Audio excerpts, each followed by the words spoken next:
یہ بات کہیے گا، یہ سوال نہ ہماری شکل و صورت مسلمان کی، نہ ہمارا عمل مسلمان کا، نہ ہمارے اخلاق مسلمان کے، نہ ہمارا کردار مسلمانوں کا، نہ ہمارا تعلق اسلام اور مسلمانوں سے اس طرح جس طرح ہونا چاہیے۔ ہاں، جب کوئی دکھ، کوئی درد، کوئی تکلیف پہنچتی ہے تو دل میں ہمارے جو کچھ بھی کسک ہے اٹھتی ہے، اور اس وقت ہم کہتے ہیں کہ ہم مسلمان ہیں، اس لیے ہمارے ساتھ یہ سب کچھ ہو رہا ہے۔ لیکن اب بات یہی ہے کہ ہم مسلمان نہ دکھنے میں ہیں، نہ عمل میں ہیں، نہ اخلاق میں ہیں، نہ کردار میں ہیں۔ ہمارا کریکٹر کیا بنایا جا رہا ہے اور ہم بنتے کیا جا رہے ہیں۔ اس وقت اس ملک کے جو لوگ ذمہ دار بنے ہوئے ہیں، یہ حقیقت میں ملک کے دشمن ہیں۔ آپ بس سمجھیے کہ یہ مسلمانوں کے دشمن ہیں، اور ہم حیرت کرتے ہیں، تعجب کرتے ہیں کہ ہم مسلمان ہو کر کے یہ ظاہر کر رہے ہیں کہ محض مسلمانوں سے دشمنی ہے۔ بھائی منی پور میں کیا ہو رہا ہے؟ وہاں کون سے مسلمانوں سے اختلاف ہے؟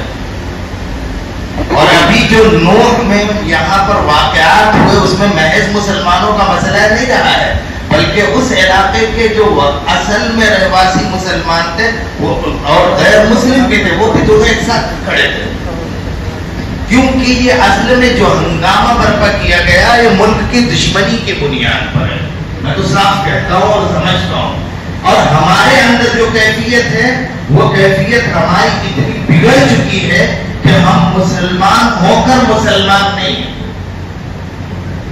ذرا سوال کریے، پوچھیے، حضرات علماء کرام بیٹھے، میری جرات پر میں ان سے معافی چاہتا ہوں، لیکن سوال ہے کہ ہر آدمی اپنے آپ سے پوچھے کہ ہم نے روزانہ قرآن کتنا پڑھا ہے۔ میں معانی اور مطالب اور تفاسیر کے ساتھ واقفیت کی بات نہیں کر رہا ہوں۔ کیا ہم مسلمان ہونے کے ناطے قرآن اتنا بھی پڑھتے ہیں روزانہ جس کی بنیاد پر کہہ سکے کہ ہم قرآن سے تعلق جوڑنے والے ہیں اور قرآن ہمارے سینوں میں؟ ہاں، قرآن پڑھواتے ہیں، پڑھتے نہیں ہیں، پڑھواتے ہیں۔ طلبا کو بلا لیے، کوئی اچھا سا گھر بنائے تو دیواروں کو برکت کی ضرورت ہے، اور اینٹ اور ریت کو برکت کی ضرورت ہے، ٹین کو برکت کی ضرورت ہے، پتھرے کو برکت کی ضرورت ہے، اس لیے ہم بچوں کو بلائے اور قرآن پڑھوا لیے کہ اس میں برکت اتر جائے۔ کوئی اچھی سی گاڑی لیے تو اس گاڑی میں 2-4 بچوں کو بلا کر کے قرآن پڑھوا لیے، اس گاڑی میں برکت اتر جائے۔ اے مسلمان، جب تیرے سینے میں قرآن ہوگا تو کیا تجھ میں برکت نہیں ہوگی؟ بھائی اتنا عقیدہ اور اعتقاد آپ کا ہے، کہتے ہیں کہ ہمیں قرآن کی وجہ سے ہمارے یہاں برکت آئے گی، تو یہ 4 دیواری میں تو برکت اتر رہی ہے، سینے میں ہو تو برکت نہیں ہوگی؟ غور کرنے کی چیز ہے یا نہیں؟ سوچنے کی چیز ہے یا نہیں؟ اس وقت ضرورت انہی باتوں کی ہے۔ آپ کو ہو سکتا ہے کہ بہت سی باتیں کڑوی لگے، لیکن اس سے کچھ فرق نہیں پڑتا۔ بات یہ ہے کہ ہم مسلمان دکھتے کتنے اور مسلمان بنتے کتنے۔ مسلمان ہو کر اسلام کے نام پر ہم ظاہر کتنے ہوتے ہیں؟ ہم کوستے ضرور ہیں۔ کن کو کوستے ہیں؟ جو دین کے نام پر آپ کو جمع کرتے ہیں، جنہوں نے اپنے اوپر یہ ذمہ داری لی تھی کہ ہم تمہیں دین سے بے خبر نہیں رہنے دیں گے، دین تمہیں پہنچا کر کے رہیں گے۔ یہ ذمہ داری جنہوں نے لی تھی انہوں نے صرف دینی حفاظت کی ذمہ داری آپ کے لی تھی، تو آپ کو نماز پڑھانے والا نہیں ملتا، جنازہ پڑھانے والا نہیں ملتا، نکاح پڑھانے والا نہیں ملتا، مکتب میں بچے پڑھنے کے لیے بھیجے تو پڑھانے والا نہیں ملتا، باہر کسی جگہ آپ ضرورت مند پڑ جائے، آپ کو دینی مسئلے کی اور معلوم کرنا پڑ جائے تو کیا آپ کو مسئلے بتانے والے نہیں ملتے؟ دیا یا نہیں دیا انہوں نے دیا، ہم انہیں گالیاں ضرور دے لیتے ہیں، شوق سے دیا جائے، کوئی فرق نہیں پڑے گا، آخرت میں اس کا جواب بھی دینا پڑے گا، یہ آخرت میں بھی جواب دینا پڑے گا، اس دنیا میں بھی ذلت آئے گی۔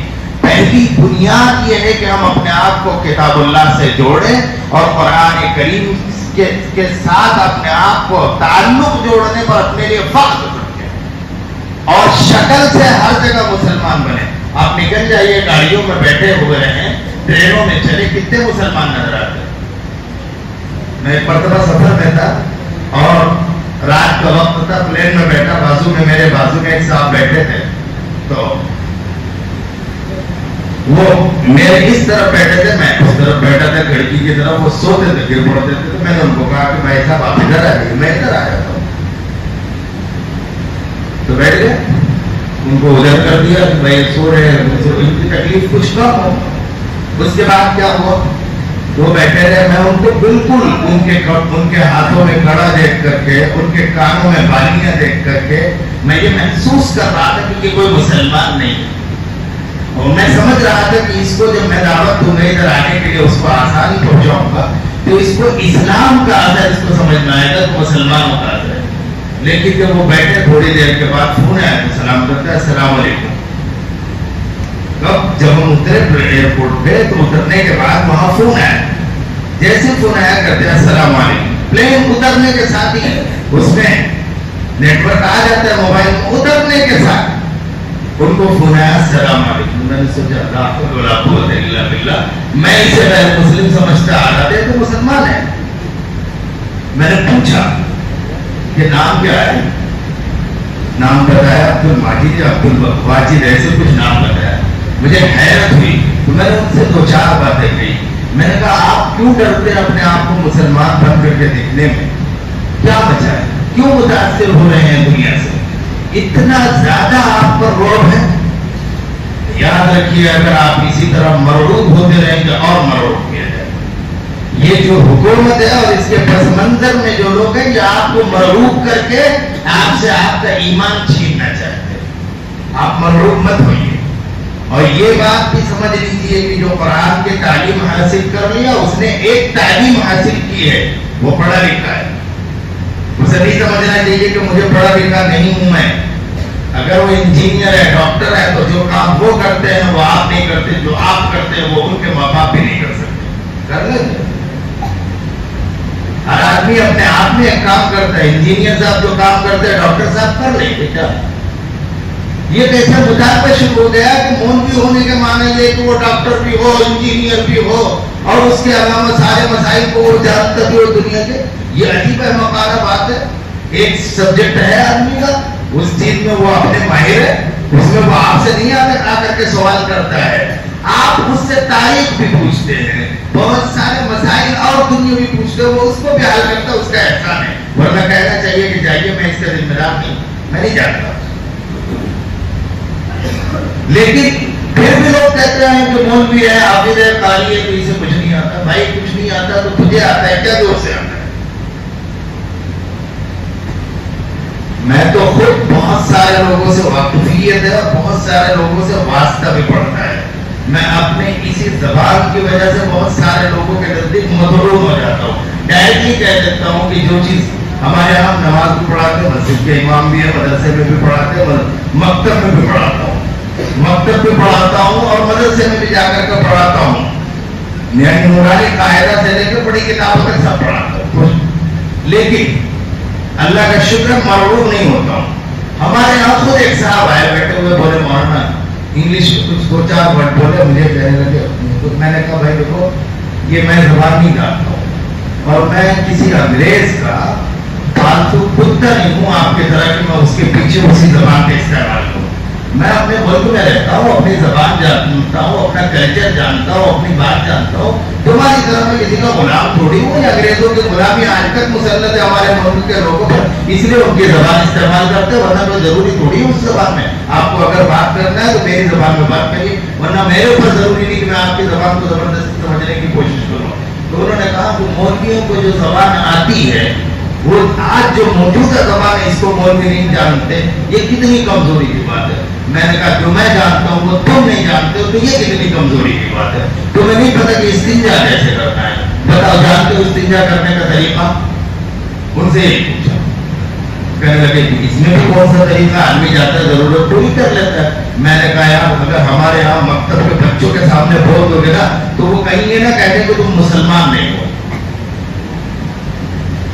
بولے کیا مطلب؟ میں نے کہا وہ یہ کہہ سکتے ہیں کہ تمہیں پانی پینے کا طریقہ آتا ہے، نہیں آتا، یہ مسلمانوں کا کام نہیں ہے۔ میں بچپن میں چھوٹا سا تھا، ہمارے گھر کا ماحول جو ہے بچپن میں کبھی بھی کوئی بھی کبھی کپڑے کے سلسلے میں بھی کبھی کوئی سمجھوتا نہیں ہوا آج تک بھی الحمدللہ. یہ گھر کا ایک ماحول ہے اور پرانا ماحول چلا آ رہا ہے, کوئی میں نے نہیں بنایا. اس زمانے میں اس وقت الہ آباد کے بار ایسوسیشن کے وکیل صاحب آئے تھے ہمارے نانا رحمت اللہ علیہ سے ملنے کے لیے, اور ان کی بیٹیاں بھی ساتھ میں تھی. بیٹیوں نے جینس پینٹ وغیرہ پہن رکھا تھا. تو ہم بچے تھے چھوٹے چھوٹے, جب وہ گھر میں آنے لگے, وہ لڑکیاں گھر میں آ رہی تو گھر کے بچوں نے کہا روک دیا کر, مت جاؤ اندر, تم مت جاؤ, یہ مسلمانوں کا گھر ہے. وکیل صاحب پیچھے ساتھ میں ہیں اور وہ ہمارے نانا کے پاس ہی ملنے آئے تھے, بڑے معتقد تھے ان کے. لیکن یہ جب آنے لگی لڑکیاں اندر گھر میں داخل ہونے لگی, لڑکیاں ان کو روک دیا کہ بھائی یہ مسلمانوں کا گھر ہے, یعنی یہ اس لباس میں مسلمان ہو ہی نہیں سکتا کیونکہ یہ حجاب نہیں ہے. اور ہمارے یہ نوجوان طبقہ جو پہنتا ہے لباس یہ, اور اس کے بعد اپنے گھروں میں کی بچیوں کو عورتوں کو دیکھتا ہے, اسے شرم نہیں آتا, پورا جسم نظر آ رہا ہے. لباس پہننے کا مطلب یہ تھوڑی ہے کہ جسم پتہ چلے, ہمارے کپڑے پہنتے اس سے جسم کا پتہ نہیں چلتا. آپ بتا نہیں سکتے کہ یہ آدمی موٹا کتنا ہے کتنا دبلا ہے, کرتا پاجامہ پہن کر کے ہے. اور جو پینٹ شرٹ بھی معقول پہنتے ہیں, اب یعنی ڈھنگ کا سلیقے کا جو پہنے کا لباس تھا اس میں تو آدمی لگتا ہے کہ کپڑا پہنے ہوئے ہیں. اور جو آج تک چل رہا ہے ایسی حالت ہو گئی ہے کہ سجدے میں ہوتے ہوئے صدر کھول کر کے رکھتے ہیں, نماز بھی نہیں ہوتی, گناہ کر رہے ہوتے.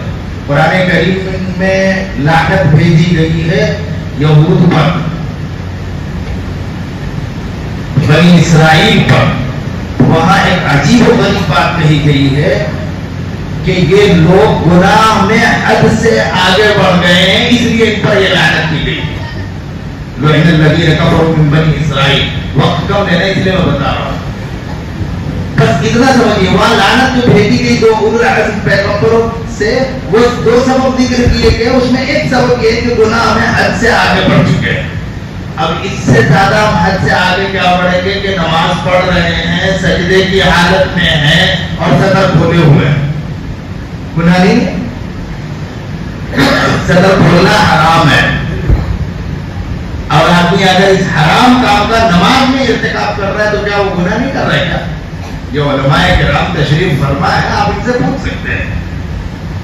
یہ حالت ہماری پہنچ گئی ہے اور یہ اس کے سبب سے آج خطرناک ترین مسائل کے ہم شکار ہیں.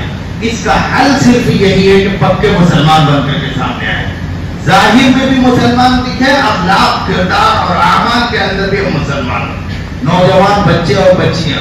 اور یہ ایک بھوت جو ہمارے یہاں چڑھا ہوا ہے کہ بچیوں کو بہت تعلیم دے دے تو کیا کریں گے, پالنا اسے بچوں کے لیے, گھر میں آپ اس کو روٹی پکانا ہی ہے, اس کے علاوہ کام نہیں کرنا ہے. پھر اتنی تعلیم دینے کا کیا فائدہ؟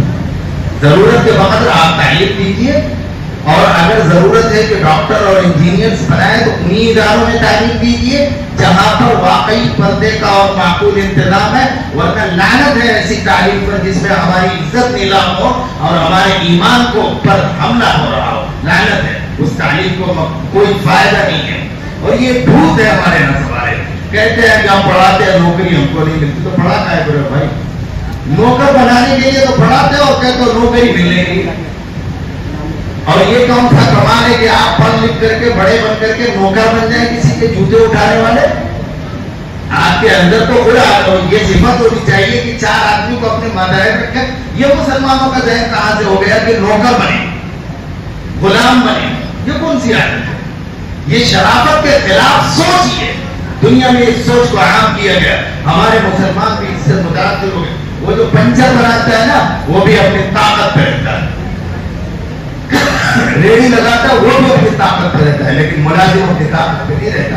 اس لیے اپنے بچیوں کو ملازمت کے لیے آپ پڑھائیں, اس سے زیادہ بے حسی کی بات کچھ نہیں ہے. اللہ ہم سب کو سمجھ دے. وآخر دعوانا ان الحمدللہ رب العالمین. ایک بات اور کہہ دیتا ہوں آخر میں, وہ یہ کہ جو یہ حادثات ہو رہے ہیں اس سے آپ متاثر نہ ہو. یہ حادثات ہیں, یہ تو چلتی ہیں تجھے اونچا اڑانے کے لیے. البتہ آپ ہمت ہار جائیں, اگر ہمت ہار گئے تو آپ سمجھ سمجھ لیجیے گا بزدلی اور ایمان ساتھ میں جمع نہیں ہوتے. اگر بزدلی کو جمع کر لیا اور ایمان والا بھی رہ کر کے دکھانا چاہتے ہیں دونوں چیزیں ساتھ میں جمع نہیں ہوتی. اس لیے بزدل نہ بنیے, ہمت والے رہیے, سب کچھ مسائل حل ہوتے ہیں. اب حضرت مولانا انشاءاللہ دعا کروا دیں.